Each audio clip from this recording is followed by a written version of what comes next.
Hi, Clare Mann, vegan psychologist here, and I am just about to be on the Prosperity Show. I'm really excited about that because we are going to be dispelling some myths about what veganism is and also identify a term that you may or may not know, which is Vystopia, the anguish of being vegan in a non-vegan world. So buckle up, and soon you'll be ready to dispel those myths yourself and to uncover a path that you may not have considered before.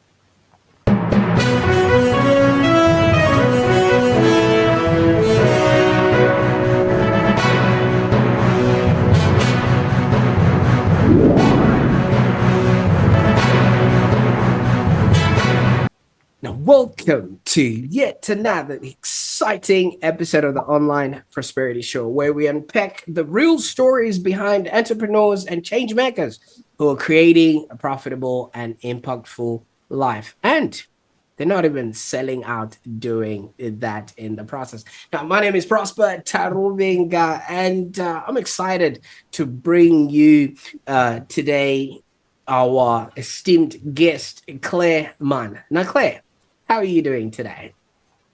I'm good, thank you. Lovely to be called esteemed. It's that's wonderful. I look forward to understanding why you might have done that.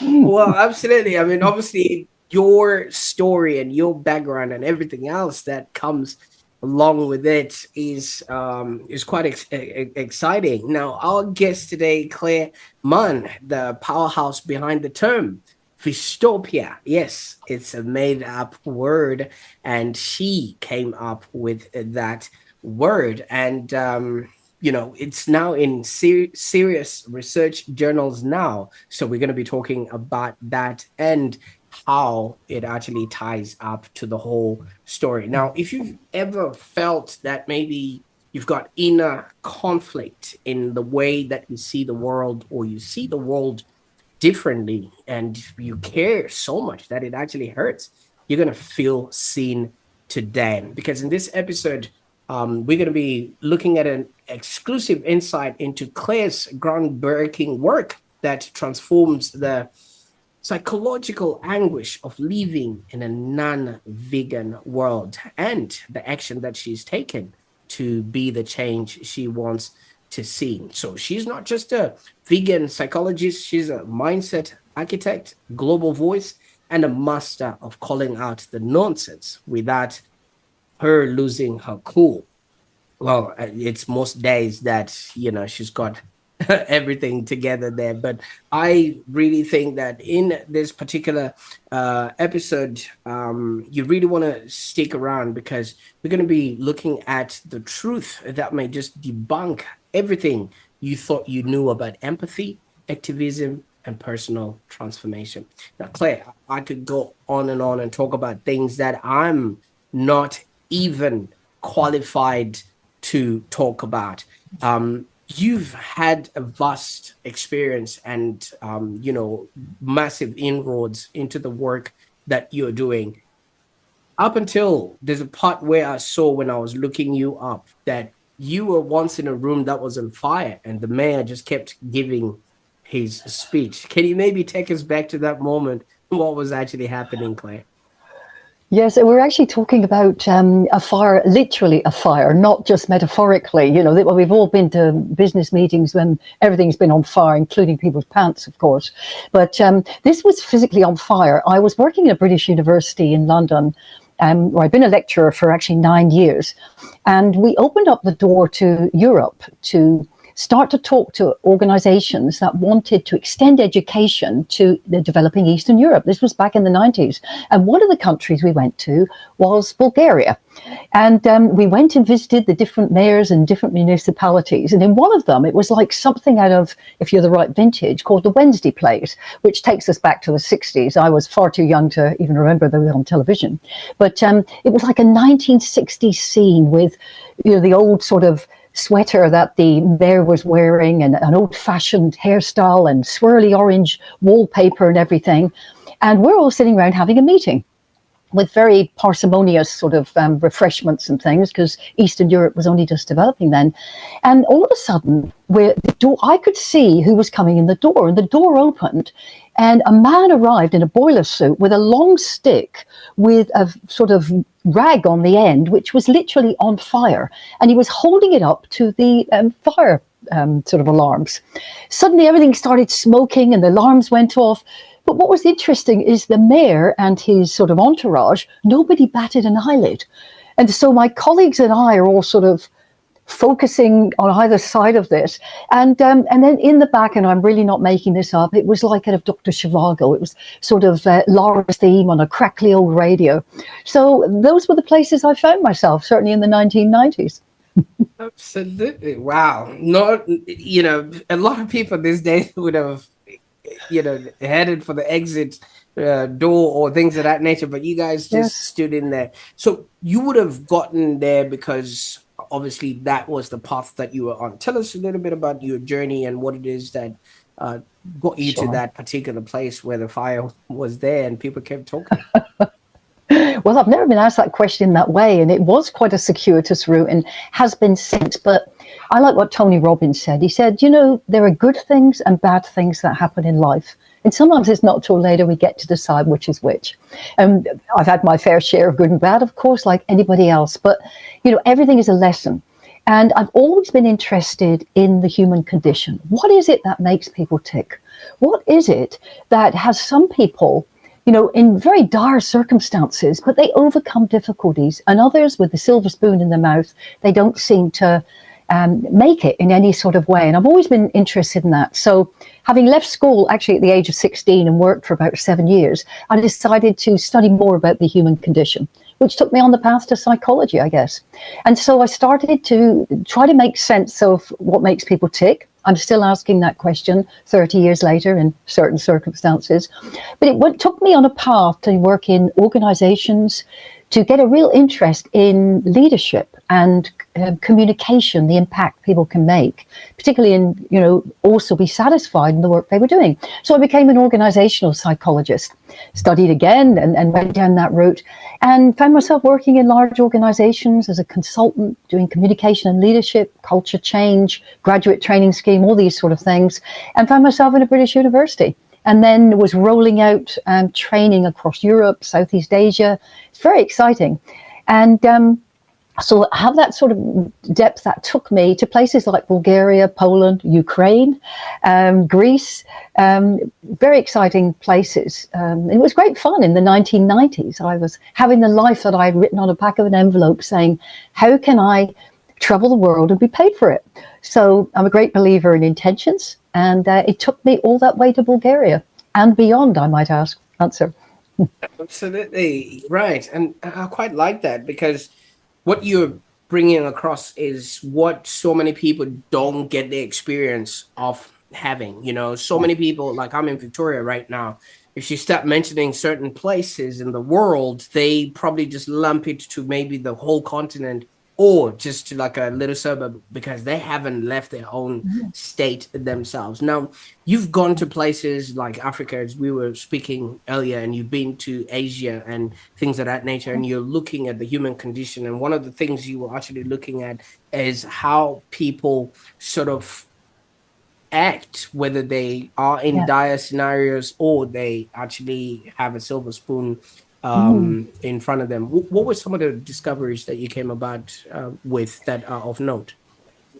Yeah, well, that's interesting you ask that, actually, because it is a question I've constantly asked, and we all ask. And in listening to people's conversations, often we get insights. Are we in charge of our destiny? Do we say to ourselves, whatever happens to us, I have a part to play in this? Or do we become a victim and say, well, I didn't have the right education, I didn't have the right money, somebody ripped me off and I went bankrupt, I'm not the right size, the right money, the right education. And we hear this all the time. And we find that the real can-do people in whatever area of life are the ones that actually realize that whenever they've got a problem, they're always there. And sometimes, and it's also a mindset, it's a language.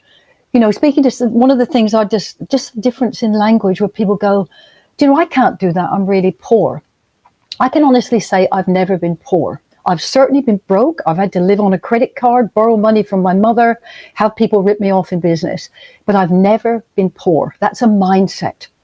being broke, down on your uppers, this is the sort of thing that is real and real problems. It's really frightening.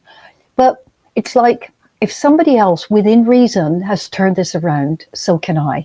And so I'm an avid believer, and I've seen this in other people as well, is really searching out, what is it that makes people successful? And well, perhaps we can define that in a moment, because it's different for different people. What is it that makes people just keep going?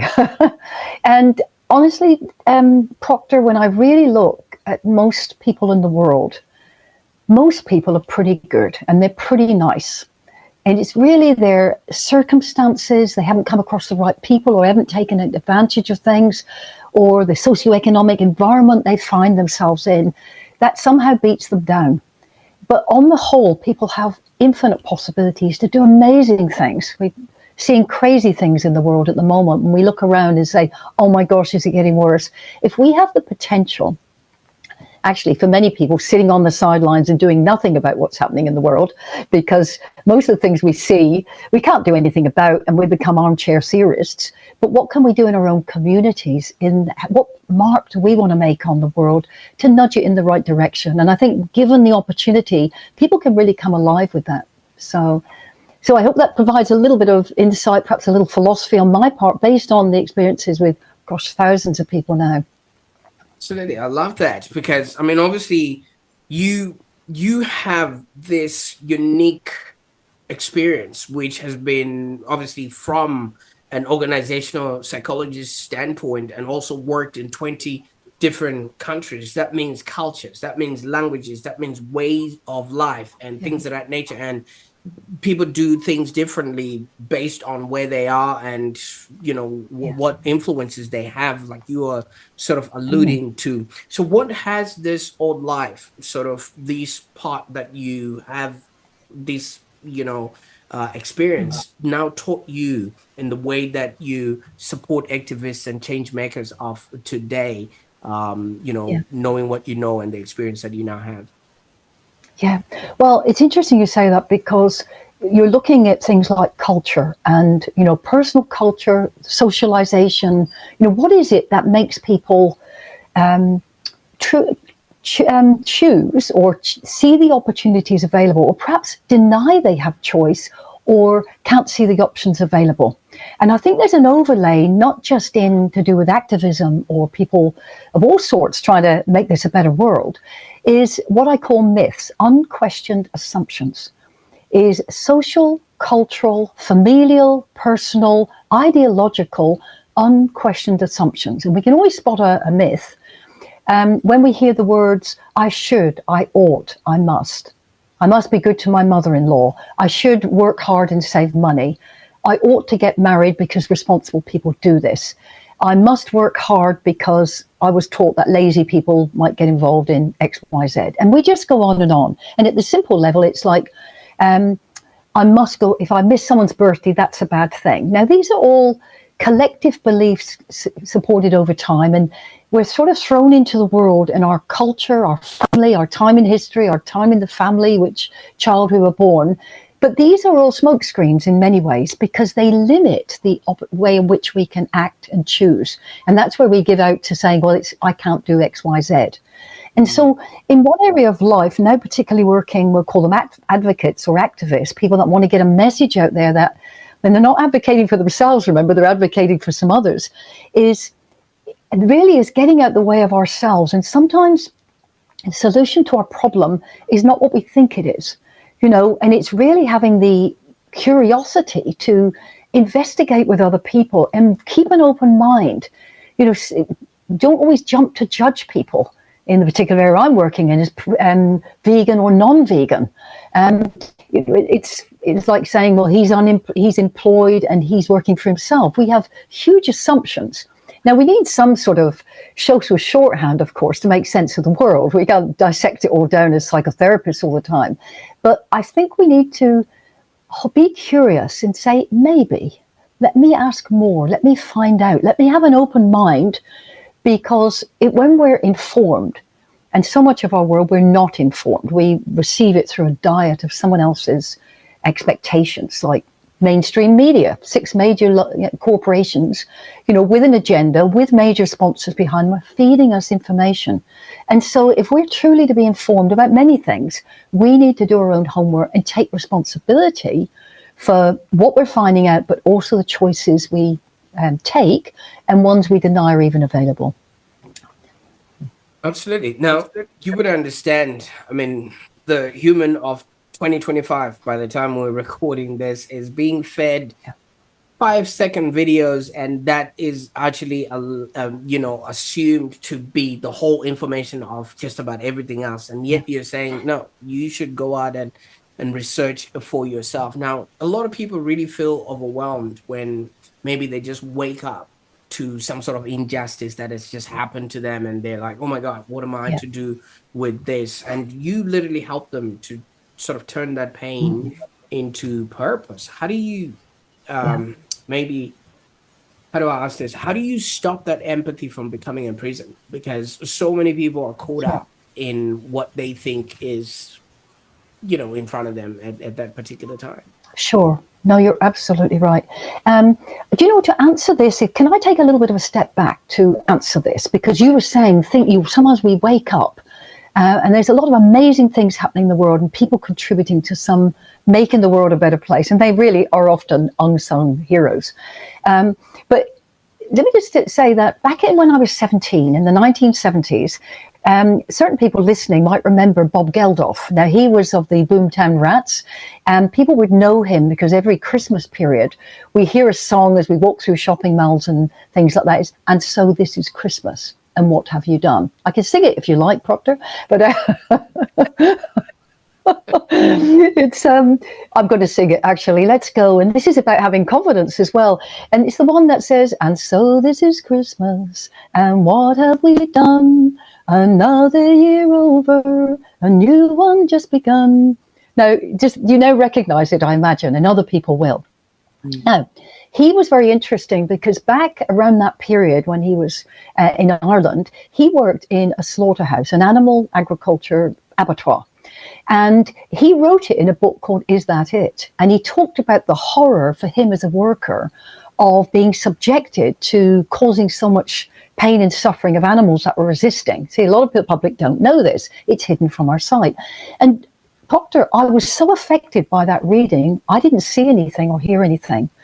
But in that moment, I knew I wouldn't eat meat again.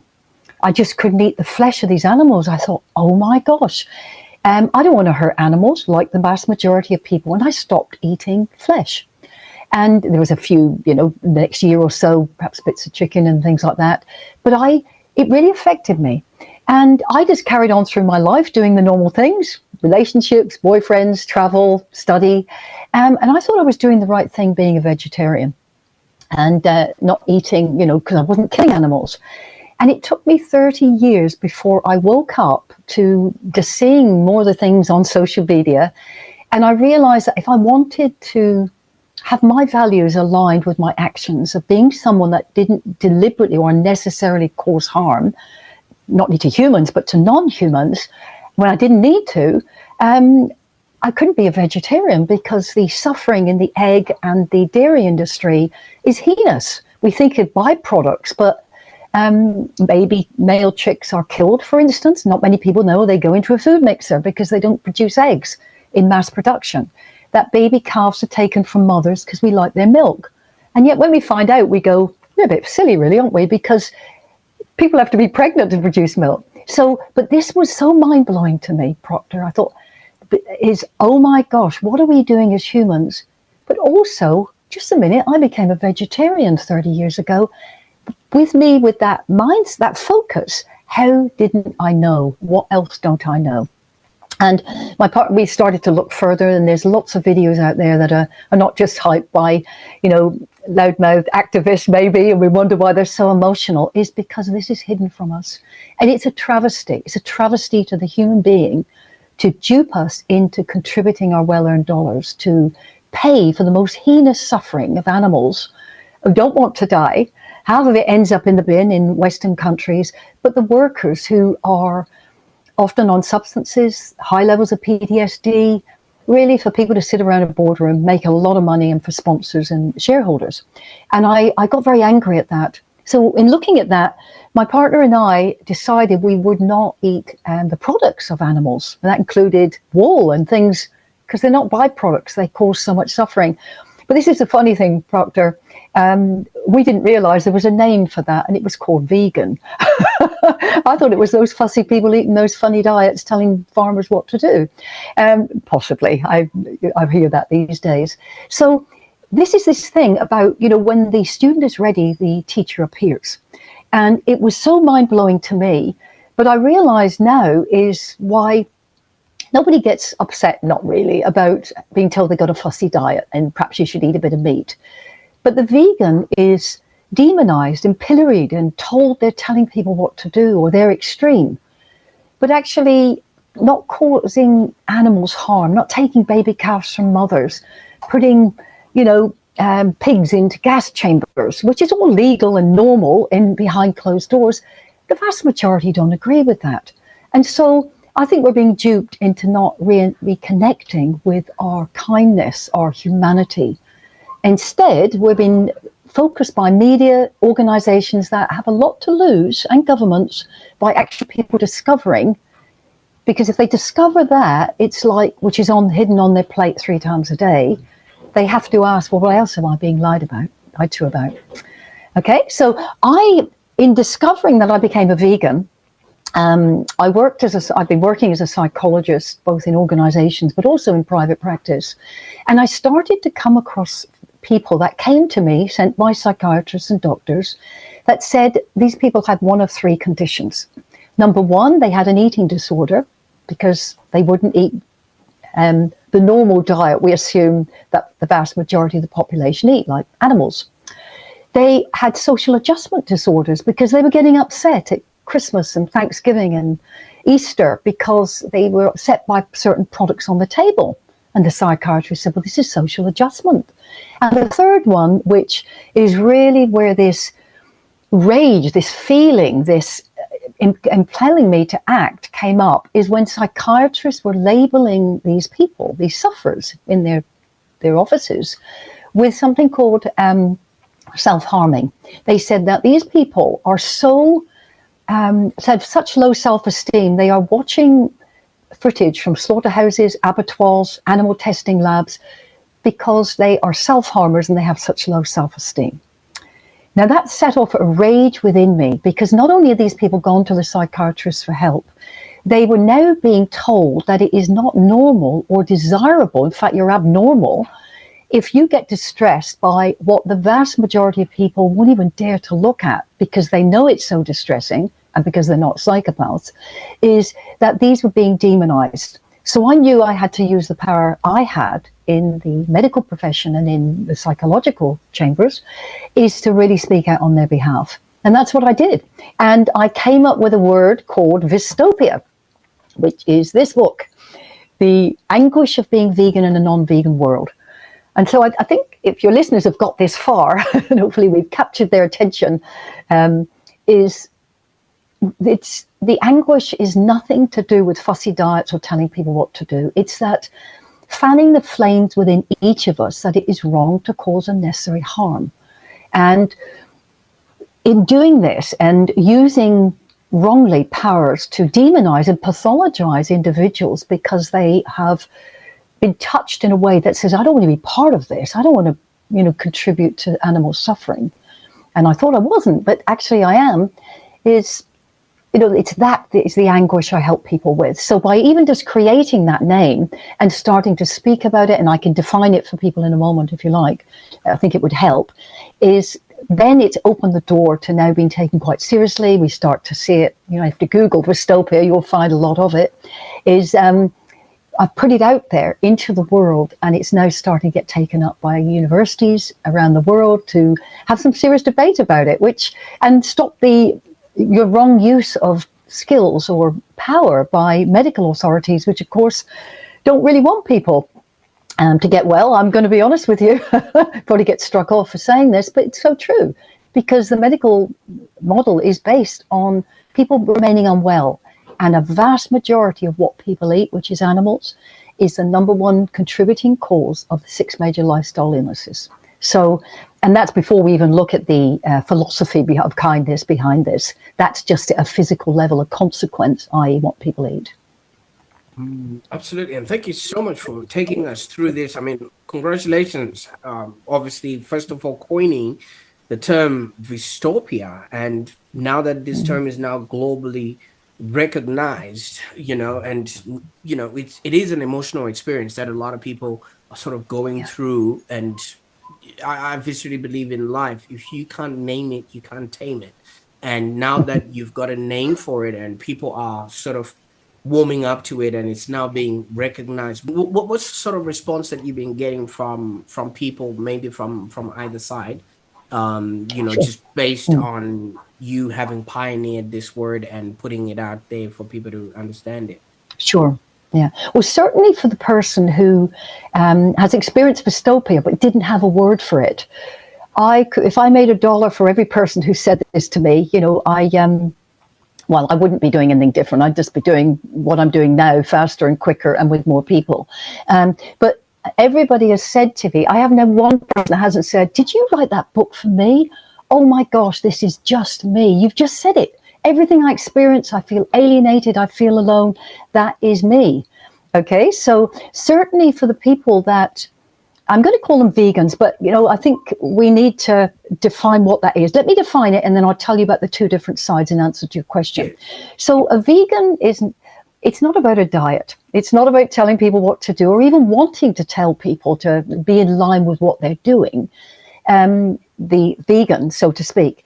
Veganism really is it's a philosophy of kindness, compassion towards yourself, towards other humans, towards all living animals, and also towards ecosystems and the wider world.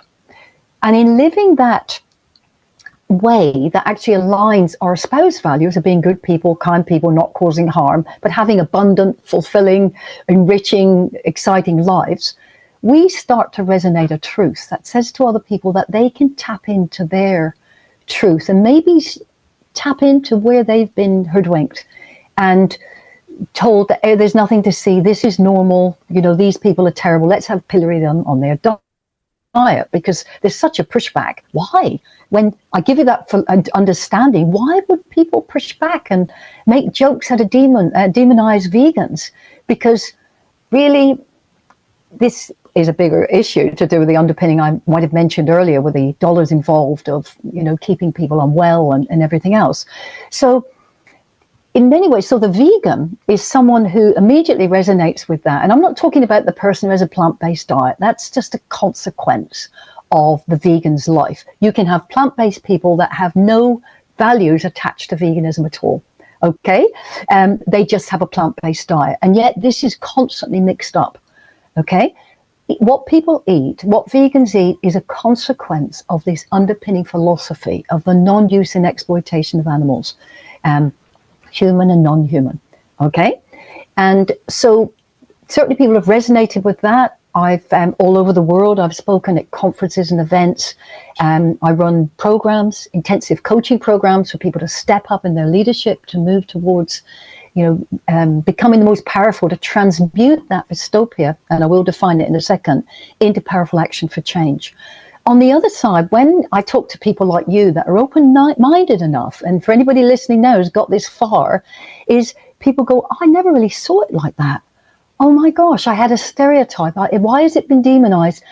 And just even to ask that question, who has the vested interest in doing that and pushing back when we teach our children, we teach our grandchildren, we teach others that we're taught at school, don't harm other people.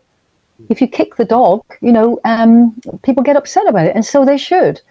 And so in many ways, when we're open enough to be curious, not only about this, but many things, I think veganism it fans the flames of what I call the pre-vegan. I don't believe in vegan and non-vegan. I think there are pre-vegans and pro-vegans. We are all pre-vegan. We are all pre-people that we care about animals. We care about our own animal. We care about our children. We care about our pets. We care about people doing amazing things with other people in their community or with refugees or caring about the environment or wildlife. what this journey takes us on, once we start to look under the cover, to realize that we have been lied to so much, and that if we eat, wear, use products tested on animals, we are contributing to a level of suffering that is unimaginable until you see it. But once you do, you can be fully informed. And then we become pro-vegan. Is some people, you don't have to go around and be on the world stage. You don't have to go and stand in the street and try and get people to see things. But what you can be is part of a rising tide of people that say, we can do better than this, and we will. And I'm just going to start to live my life. And some people want to help people be more healthy. They want to help people be kinder. They want to help animal shelters. They want to be on the world stage. All of us have unique gifts. But it really, so often people talk about the becoming vegan is giving things up. And rarely do we talk about this absolute, it's a bit like a dear friend of mine who's written a book called Vegan Transformation, Dr. Angela Crawford, dear friend and colleague of mine. And she says, rarely does this, there's an exciting, it's a bit like being in love, as the person in the forward said. You don't know till you're in it. And then when you're there, you try to explain it to someone who's never been there. There are unimaginable benefits that of health, vibrancy, aligned values, purpose, and we can live abundant, financially healthy, and we should, so that we can do amazing things in the world and just, have solutions to problems that have never really even been identified sometimes. So you see, I'm getting excited now. I get like the evangelist here. So absolutely. I was actually just looking on your website. There's a testimonial there that says, Claire just didn't help me understand Vystopia. She's helped me to stop hiding my empathy. And what does that sort of statement tell you about the real work that you're doing? I think it's giving people permission and actually saying, and I don't know which prime minister or president it was who said, for those who have the privilege of knowing, have the responsibility to act. And I think it's like that sort of wave that came up within me that actually says, I have to do something.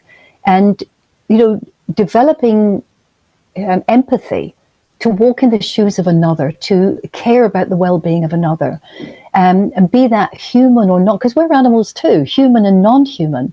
That is really what I'm helping people to do. And there are many people that would call themselves vegan that are torn apart by this experience of Vystopia. And they need to journey through that, because it is a normal and predictable response to the horror which is hidden from us. And we should be distressed, we should be anxious, we should be suicidal when we actually hear this. But we don't have to stay there, and we shouldn't stay there, because we're no use to anybody, certainly not the animals in cages. We have to transmute that into powerful action for change. And so that journey of that testimonial is developing empathy, is to develop firstly for ourselves, is to do the inner work to where are we unkind to ourselves, judgmental, offensive, limiting, then extend it to others and to animals, and to really say, what is my part in creating a better world? But I think I keep saying I'm going to define the term Vystopia. Vystopia sounds a little like words like utopia or dystopia. Utopia being a wonderful sense of imagine joy, freedom, abundance, unlimited resources. That's not untapped. It can be, it is. But dystopia is like cruelty, limitation, fear, panic, torture, all these awful things, heaven and hell almost. And so I took those two words and I realized that the vegan, in coming to discover the institutionalized and systematized abuse of animals, normalized, legalized, hidden from sight, they experience the vegan's dystopia, which is Vystopia. So Vystopia is the anguish, the mental, emotional, existential anguish an individual feels when they come across the institutionalized, systematized, legalized cruelty towards animals in our society. And they then go into the next stage, which they go, well, I just have to tell people, I have to show them the videos I saw. And then they show people. And instead of people immediately going, this is terrible, I must do this myself. Oh my goodness, this is awful. They don't believe you. They laugh at you. They say the government would never allow it. if it was so bad to eat animals, then why would everybody be doing it? We need animals or they'll overrun the world, and all these sort of laundry list of things. So the vegan then suffers from the second stage of what I call the burden of knowing, because they're on the right side of a human wrong, and the powers that shouldn't be that are hiding this from people who are paying for the cruelty they would never agree with, they're actually pushing back against the person that says, hey, the emperor's got no clothes on, come and have a look at this. But then the vegan goes to the third stage, and I would like to see more vegans ask this question, actually. They say, well, if I didn't know about, and wait for the numbers here, over 3 trillion animals used and killed per year by humans, per year. If we include every fishes and every crustacea, we're looking at a level of incarceration, testing, death of animals for us mere 8 billion people. If I didn't know about that, what else don't I know? And then we're called a conspiracy theorist. And haven't we heard that term these days? Okay, and I say, well, yeah, I'm not a conspiracy theorist, I'm a conspiracy analyst. There are powers that are deliberately conspiring to deceive us, to hide things from sight. And it's not just about what's happening to animals, it's about what's happening to people in politics, in education, in pharmaceuticals. And then you can understand that Vystopia probably got people running from the room here, but it's got a label, a name of the enormity of awakening. And a lot of people have woken up really to, in the last few years, of saying, what else don't we know? So they're at the other end almost, and we have to usher them back to say, well, let's just go down the other route and look at what's happening to non-human animals and our environment. I'm talking about ecosystems and agricultural runoff and poisons in the ocean deliberately by powers that will then actually say, well, we need climate emergencies now. People are being really jerked around on this, and finding the truth is very, very important. So I hope that explains what this is. Absolutely. My favorite ones, Claire, you would probably understand this, are the fires, that are just, emanating from everywhere else. But, somebody might just say, okay, it's well and good to know all of this. And yeah, I'm going to do my part. And obviously my refrigerator and my pantry reflects that. Why would somebody need that extra mindset coaching around this? Because like you say, this is a mindset, and there needs to be a next level of having an understanding, because just knowing is not enough anymore. No. Well, the best thing people can do really is, in terms of, firstly, be curious about everything. As the pre-vegans listening, for instance, is ask the question, what have I got to lose here? Maybe I could find out and discover things and tell Claire she's wrong. Because that's the research we should be doing in many ways. Is the best thing we can do is to not collude with the unnecessary suffering of others. And one of those is a big one, is what we eat on our plates. Okay? And out of that comes that it aligns us with the people we really return to being vegan, actually. I think we're born vegan. Children they're learnt speciesism, i.e. that means that certain species are ones that sit on our sofas, like cats and dogs, or we like koala bears and we like elephants and all those things. And the ones that actually are hidden from plain sight, and not just having a nice life and killed at the end, living horrific lives. And we're being duped into paying. So the biggest thing we can do is start to lift the cover and just say, let me find out so I can become informed. What people do beyond that, within every market really, within any grouping of anything we do in life, there'll be other people that feel they really want to take action to be part of a bigger solution to, if we see a dog being kicked in the street, we can either say, well, it's nothing to do with me, I'll look the other way. Or we actually tell the person to stop doing it. Or we're the person that wants to take the stick off the person and ban or get rid of sticks. That's where the vegan advocate is, where they go, I want my life to be about taking the sticks away from people so we can't cause this harm to animals, to workers, because none of us want to put our hand up and say, hey, I want to work in an abattoir, it's a great career path. We don't even spare sometimes a thought for these dear people. And most of them are immigrants. They're from war-torn countries, and they are forced to work, particularly in Australia, in rural Australia, to literally do the jobs to get visas, and they become re-traumatized, and it has a knock-on effect, and we know this very well in the literature, of domestic violence, self-harm, these sort of things. So the person who wants to take away their sticks is the Vystopian who says, I need help to transmute this anguish through my body so I don't become angry and misanthropic and resentful. I let it be a powerhouse to pass through me. So I provide people with tools and techniques to make that happen, and then match it with exquisite communication so people can engage other people, to invite them to, understand how they've been duped. So giving people those sort of tools, and whether we want to be doing a potluck in our local town and showing people that the simplest thing is what you eat, and you'll eat so much better and you'll feel so much better, and have all the delicious food except the ingredients are just a little bit different. And then other people want to be on the world stage or open vegan restaurants or be out there doing outreach and telling people. So I empower people, I guess. But like all personal change, if we just thought facts alone were enough, everybody would be vegan. Paul McCartney said that if slaughterhouses had glass walls, everybody would have to be vegetarian. He actually meant vegan. Okay, but the word vegan can be a little bit emotive for the reasons we've mentioned. By media and governments that don't want us to be these kindly people, I don't think. As each of us have to then decide what part do we want to play in this. So passing those communication skills alone are not enough, because as we just follow the best communicators, if everybody who went to Tony Robbins did exactly what he said and made the changes, everyone would be multimillionaires walking around. Okay? People have to do the work on the inside. They then match it with exquisite communication skills, which I teach people to have the most difficult of conversations, to engage people and invite people in to rediscovering their truth.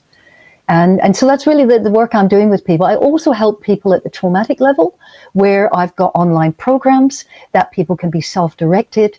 I give a lot of free talks and give people lots of resources to help them. But I'm really interested now at this stage in my life, with all the experience I have around leadership and communication, is inviting people to invest their time, energy, and finances into committing and saying, Claire, challenge me. Help me be the leader I need to be in this unfolding field. And I want to bring my unique gifts to the world.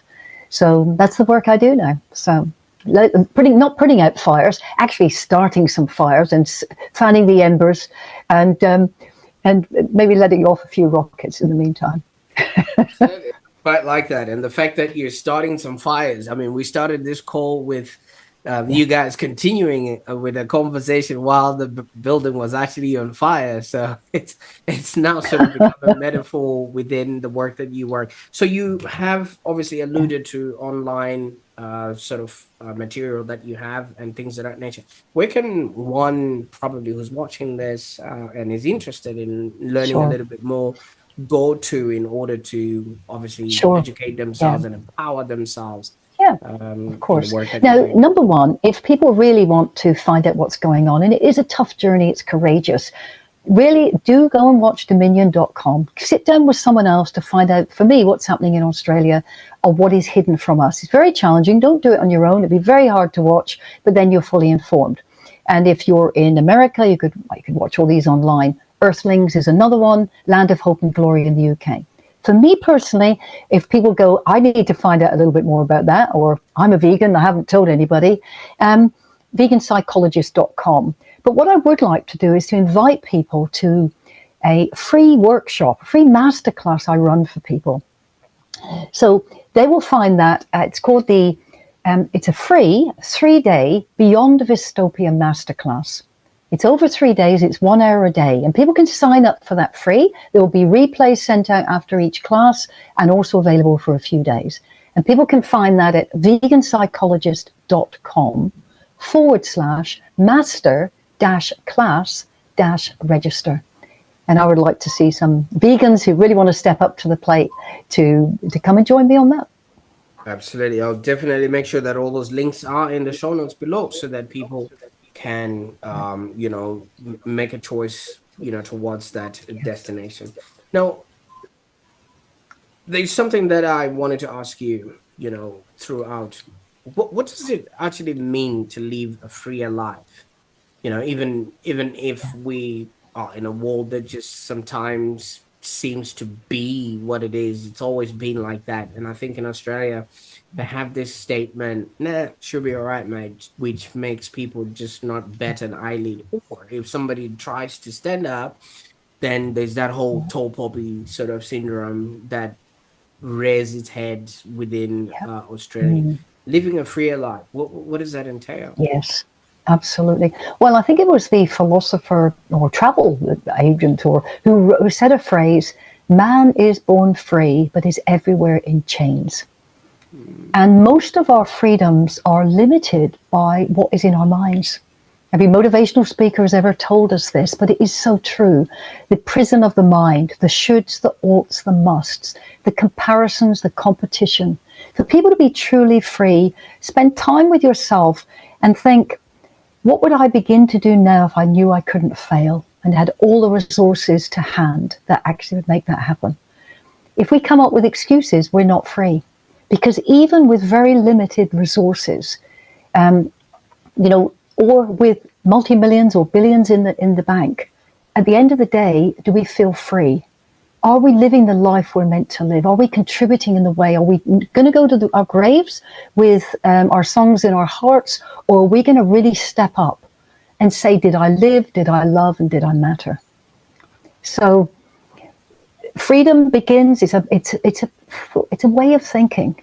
It's a way of, feel the fear and do it anyway, not playing small. It was a great day for fools when modesty became a virtue, was once something I was told by someone at a training course once. So I think that's freedom.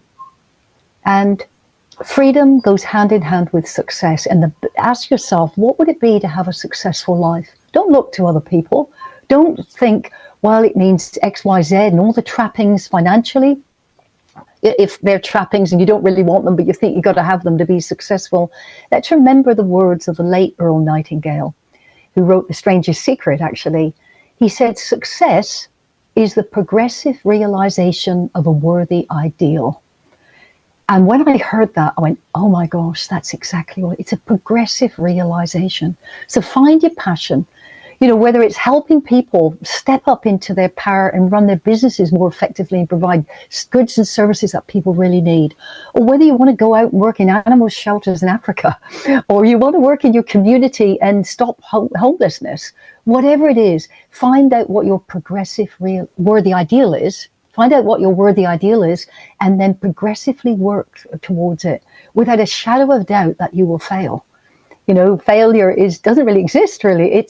They're progressive sort of installments towards success, helping us to play bigger. You can see I'm quoting a lot of influencers I had. I've invested so heavily in my personal development, partly because, I like to learn from people, but secondly, because we can really shine when we get out of the way of ourselves. And I'd like to thank all the teachers that have helped me get to where I am. Absolutely. I love that. One of the statements that you mentioned, the whole live, love, matter. And I feel like you've really embodied it yourself. I mean, you've lived through when you started, you introduced us to a 23-year-old Clare who was who saved up money from nightclubs and secretarial work to start university, and obviously loved the passion that you have for the work that you're doing and for the work that you're doing for other people and things of that nature. And my question now is, what's next? What are you working on that we should now be excited about? Because you have once been termed an unsung business hero. Yes, an unsung business hero. That was a project I was involved in, which I was in the first edition of the Australian version of Australian Unsung Business Heroes. And I neither consider myself to be a hero, nor do I consider myself to be unsung. But that was a great initiative that was bringing together businesses that perhaps people didn't know about in Australia, people that had come to the country or been born here and really got involved in their passion. And I remember even in that chapter that I was contributing to, I was at that point talking about ethical leadership. How do you help organizations make better decisions in their supply chains? And that, of course, has a lot to do with veganism, because it's how do we do the right thing where we minimize suffering. So in terms of my next thing, I'm really building on these programs to help people really step up into their leadership around that. I have a new book coming out at the end of the year. I've got another one which people don't actually know about, which is Myths of Choice, Why People Won't Change and What We Can Do About It. And that can be helpful both to vegans, but actually the general public. It's about the shoulds, oughts, and musts, the things I've been talking to us about. But this is the one that actually, a version came out about 12 years ago, which is communicate, how to say what needs to be said, when it needs to be said, and the way it needs to be said. That's going to be coming out later this year to go together with the little trilogy. And if I just for a moment can sort of take a little glory from someone, the foreword of that was written by the late Doug Wead. And if people don't know who he is the author of 35 books on, particularly he does the biographies of presidents in the US. And Doug Wead mentored me because I asked him to. I just paid for, this is a whole thing about having that success mindset. I went to a conference with him many years ago and I bought his program for $120 US. And in the back of that little package of a CDs, actually, it said, you're entitled to a 1 hour coaching session with Doug Wead. Now, Doug he was writing presidential speeches at the time. He had raised over $4 billion for Peace Corps when he was raising money. That's how he got involved in the White House, of asking them for money and doing fundraisers. And I had some coaching with him, and he said, most people never open the shrink wrap. And so I did, and he coached me and helped my career enormously. Unfortunately, he's no longer with us. But let's take his message today, because that forward's going to go in that book, very much so, is open the shrink wrap, everybody. Actually open the package, feel the fear and do it anyway, and do it for something worthy. Let's make the world a better place and have a glass of champagne on the way doing it. Absolutely. And congratulations on all of that. I mean, you've run courses in the Negev Desert. You now just mentioned a White House advisor, wrote your book forward and crawled around how do you call it? Dubrovnik, the area that you're in. So, and now you've just completed an amazing episode on the Online Prosperity Show. This is just your normal Wednesday, isn't it, Claire? Oh, well, I don't know about that. I've thoroughly enjoyed this, and I love your energy, and I love what you're doing. Because you also are an example, like me, came from another country, and you don't have your history often here. You didn't have school and college and community, and this is what it can actually offer. So let's add something positive to Australia at a time when it seems to have lost its moral compass, I must say. So let's get that back online. Absolutely, and I really appreciate that, and I'll receive that with both hands, Claire. And for those that are watching right now, if you've ever found that maybe your empathy is both your gift and maybe a burden all to say, just drop in the words free in the comments, and I think Claire will help you turn that empathy into action that actually heals and not hurts. Now, Claire, I can't thank you enough for the time. First of all, the journey that you have taken to get to here, but you sharing it with us today and just giving us a glimpse into the world of Vystopia. And now I've learned a new word and a whole new mindset to go along with it. So I appreciate that. Yeah. And I hope I've dispelled some myths about you will never look when you see in the media when someone says, oh, here we go, another miserable vegan telling people what to do. And, you'll never be able to look at it the same way. It's it's a joyful path. It really is. Although it is a journey to get there, because out of suffering can come great things if we do something with it. So hopefully I've dispelled a few myths for a few other people today as well. Absolutely. What a powerful conversation. I mean, from crawling around castle walls to helping people rebuild their inner world. And in a word, I think you're literally giving people back to themselves, because once people are free, they can be, do, and have everything else that comes along with it without, first of all, the fear or all of those things that are inhibiting them. And for those that are watching right now, you can tell that Claire obviously is very passionate about what she does, and she actually shows that empathy, when actually understood and channeled, is not a weakness. It is actual leadership. And if today's conversation sparked something in you, please share this episode with somebody who feels that maybe they also care too much about certain topics. It might just not be about veganism, but there are a lot of topics that can be dispelled by the myths that Claire gave us today, because this conversation could be the anchor that they didn't know that they needed. And if you just joined us on the Online Prosperity Show, you would now understand. We dive into ideas that could literally change the way that you exist in the world. So hit that subscribe button if you're ready for more happier and aligned life. And until then, please check out Claire's free Beyond Vystopia masterclass at veganpsychologist.com. I'll put all those links in the show notes there. And I want you to remember one thing, and I think Claire said this clearly: the world doesn't need more noise, it just needs your voice. Be clear, be kind, and be powerful. So, with that part of your story, are you also, ready to own yours? Because so many of us just need to be free. I can't wait to see what you're going to do with this information today. Bye for now.